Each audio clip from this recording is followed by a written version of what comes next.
I'm not pretty, she said. The cowboy replied, That's fine. I need honest, not fancy. The wind moved slow through Amber Creek, carrying dust that shimmered gold in the dying light. Wagons rolled into town one by one, wheels creaking under the weight of strangers and their stories. Among them sat a young woman with her shawl pulled high against her cheekbones, head bowed as though trying not to disturb the world. Her name was Clara, though few asked it. Her hands, resting in her lap, were brown with work and scarred by sewing needles. She'd been called plain so often she began to wear the word like a second skin, soft and unremarkable. The driver hollered to the horses, and the wagon jerked to a stop near the general store. The passengers climbed down, chattering, greeting folks. Clara stayed seated for a moment, heart tapping quietly. She had a letter folded inside her pocket, creased so many times it felt like part of her. It held the name of the man she was meant to meet, a man who had written short, practical lines. I own a few acres outside town. Need a wife, not trouble. Come if you're honest. The handwriting was rough, steady. She didn't expect kindness. Only a roof. When she finally stepped onto the dirt road, people glanced her way, their eyes sliding over her as if she were smoke. She lowered her gaze. The sun dropped behind the ridge, casting long shadows between the saloon and the stables. Somewhere a fiddle began to play, and laughter carried through the air, sharp and alive. She felt small in that sound, like she'd arrived in a world too full for her quiet soul. At the edge of town, a man was tending to a horse. His hat sat low over a face burned by years of sun. He moved slow, careful, speaking to the animal in tones meant for comfort. The horse stomped once, and he rested a hand on its flank until it calmed. The man's name was Jonah Ward, 30 or so, tall, with shoulders that looked carved from the land itself. Folks said he didn't talk much, not since his mother passed the year before. They said he kept to his ranch, built fences, mended what broke, and let life happen around him like a river that never asked his permission. When Jonah looked up from his work, he saw her standing near the well, trying to draw water with a rope too short. She tugged, grunted softly, failed. Then she tried again, jaw tight. Jonah set down his brush, crossed the yard, and without a word, tied his own rope to hers, dropping it down the well with an easy flick. When the bucket came up full, she smiled faintly, breathless from the effort. I'm not pretty, she whispered, the words tumbling out before sense could catch them. Jonah looked at her, really looked. There was dust on her cheek, a curl of hair stuck to her temple. He didn't flinch, didn't pity. His voice came low, warm as firelight. That's fine. I need honest, not fancy. Something inside her stilled, as if a bird had landed after a long, uncertain flight. She thanked him and walked away with her water, steps slow and steady. He watched until she disappeared behind the general store door. That night the town hummed. The lamps glowed along the main street, and inside the saloon laughter poured like whiskey. Jonah sat alone outside, whittling wood to keep his hands busy. He could still see her in his mind, the way she'd stood by the well, uncertain but not fragile. Something about her quiet stirred a memory of his mother, who used to say, "The Lord hides gold in plain dirt if you look close enough." Days passed. Clara found work cleaning rooms above the general store. She swept floors, washed linen, mended sleeves. The store's owner, Widow May, a round woman with silver hair and wit sharp as a needle, took a liking to her. May noticed how Clara spoke softly but worked harder than anyone. "You've got old eyes for someone so young," May told her once. "World's been heavier on you than it should have been." Clara only smiled. Sometimes Jonah stopped by for feed or tobacco. He'd always leave something small behind, a sack of flour heavier than he paid for, a note about the weather folded neat inside her delivery box. He never lingered long. She started waiting for those moments, even if they passed like a breath.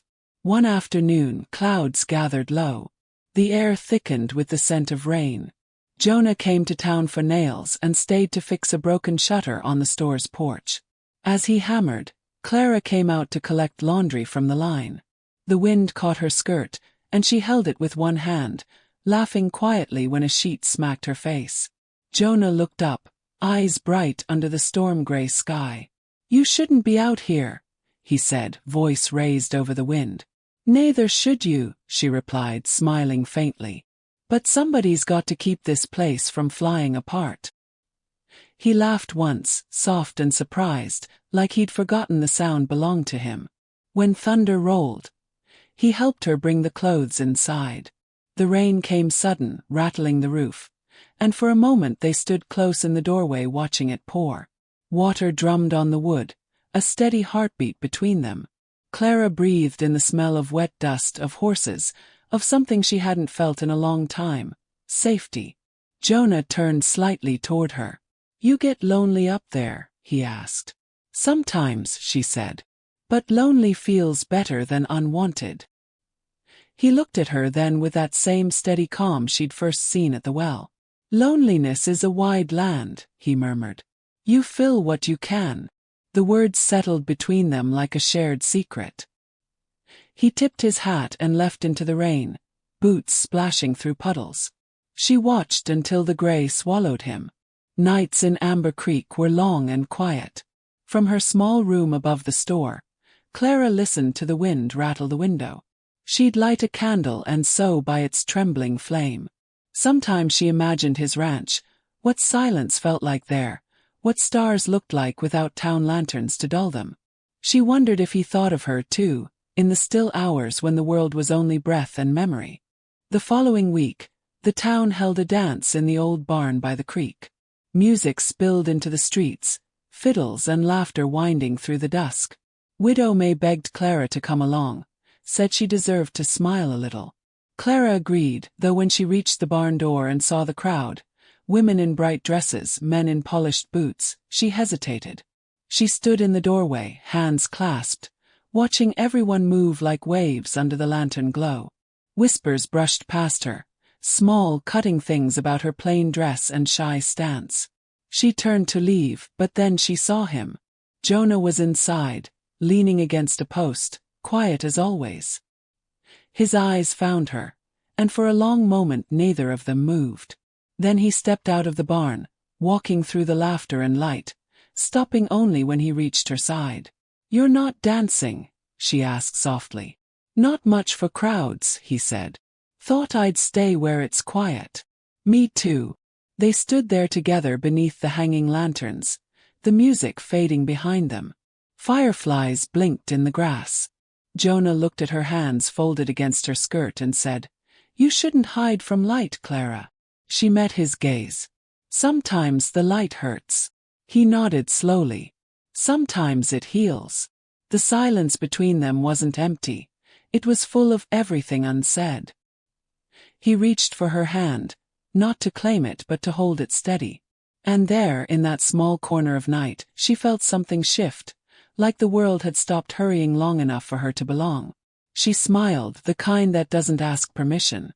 The dance inside carried on, but neither of them moved to join it. They stood outside while laughter echoed, and the lanterns swayed, and the crickets kept time for hearts too quiet to rush. The night folded around them gently, as if the land itself approved.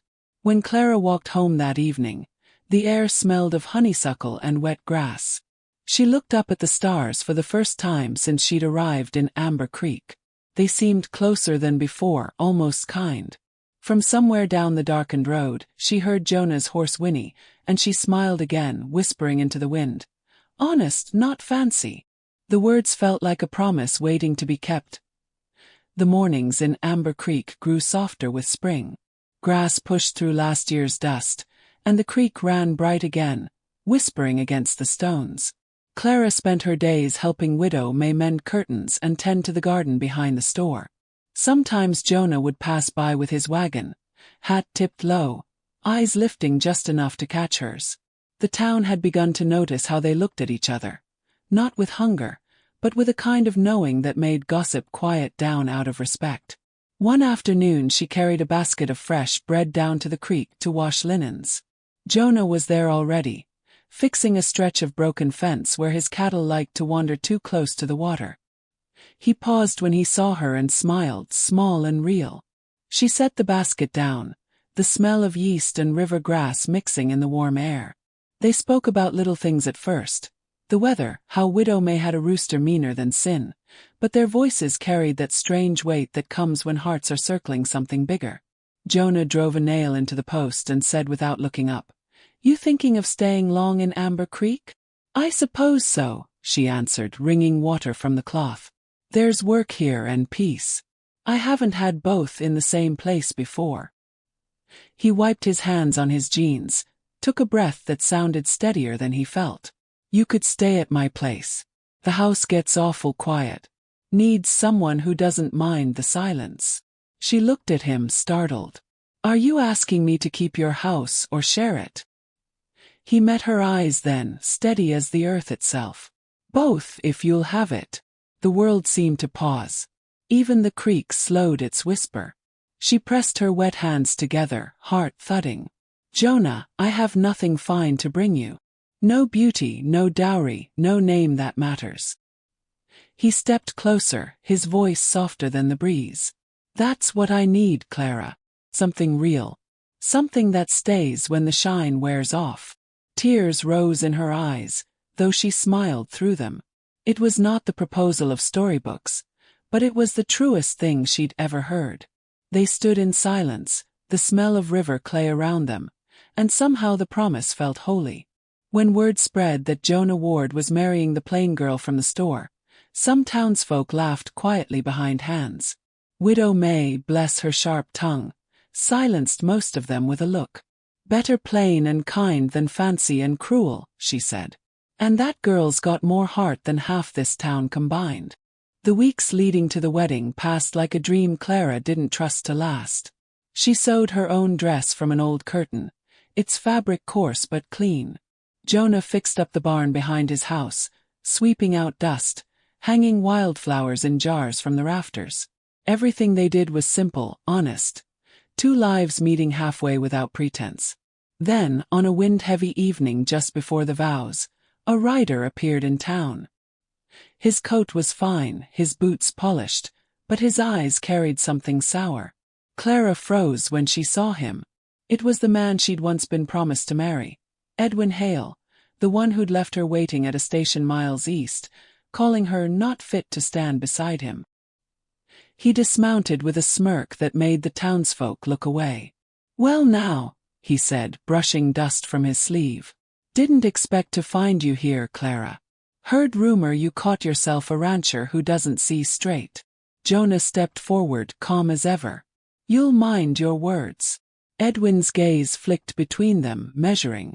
"Just warning you, Ward. Some things look like charity and end up as burden. A man should know what he's tying himself to."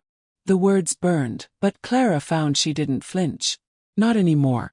You left me standing in the rain," she said quietly. "Told me I wasn't worth your trouble. But this man, he never once made me feel small for breathing." Edwin's smirk faltered, though pride kept him tall. "You think this farmhand will save you?" "I don't need saving," she said.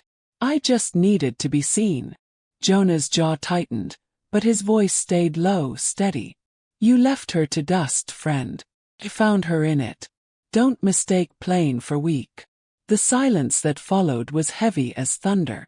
A few townsfolk had gathered, watching. Edwin's face went pale. He tried to laugh it off, but the sound fell flat. "Enjoy your dirt farm," he muttered before mounting his horse and riding off. The dust he kicked up felt like the last of her old shame scattering into the wind. When he was gone, Clara stood trembling, not from fear but from release. Jonah reached for her hand. She let him hold it, and in that quiet touch, she felt everything she'd ever hoped for. Safety, respect, a belonging not built on looks but on truth. The next day dawned warm and bright. The barn smelled of hay and wild lavender. Widow May had strung up ribbons of white cloth, simple but lovely. The neighbors brought pies and laughter, and even the children helped scatter petals across the floorboards. Clara wore her handmade dress, hair tied with a bit of ribbon Jonah had found among his mother's things. When she walked in, everyone turned, not because she was beautiful, but because she looked content, as if every sorrow had finally been given a home. Jonah waited by the window, sunlight catching the edge of his hat. When she reached him, he took her hand like something sacred. Widow May cleared her throat and began in her brisk, unpolished way. Marriage ain't about looking pretty or playing rich. It's about keeping each other warm when winter knocks, and remembering why you said yes when the days get long.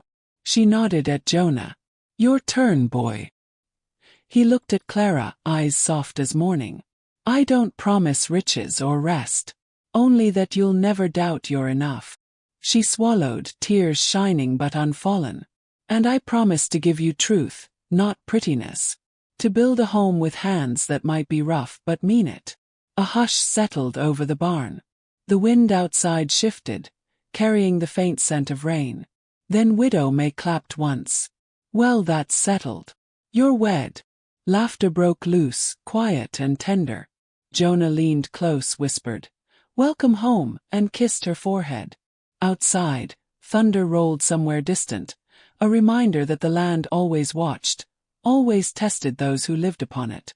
But inside, the candlelight held steady. Later that night the rain came, soft at first, then heavy. It drummed on the roof as they sat together by the hearth in Jonah's cabin. The room smelled of pine and smoke.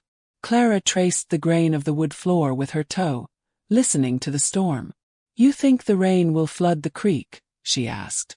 Maybe, he said. But the land always drinks what it needs. She smiled.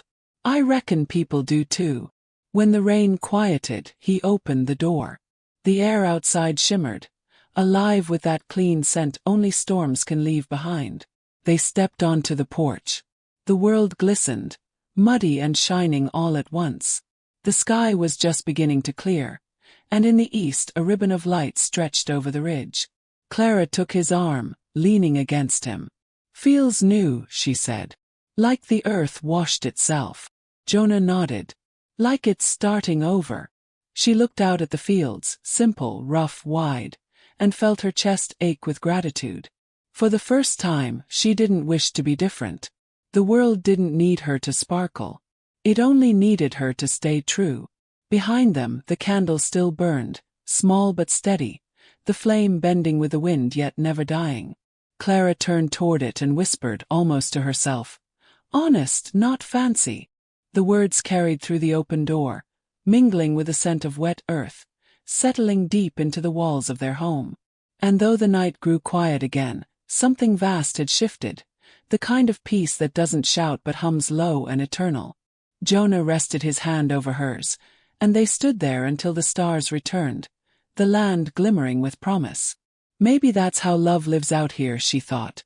Quiet, enduring, and bright enough to light a plain woman's heart forever. If this tale touched your heart, ride along with us by subscribing. More Wild West stories await you.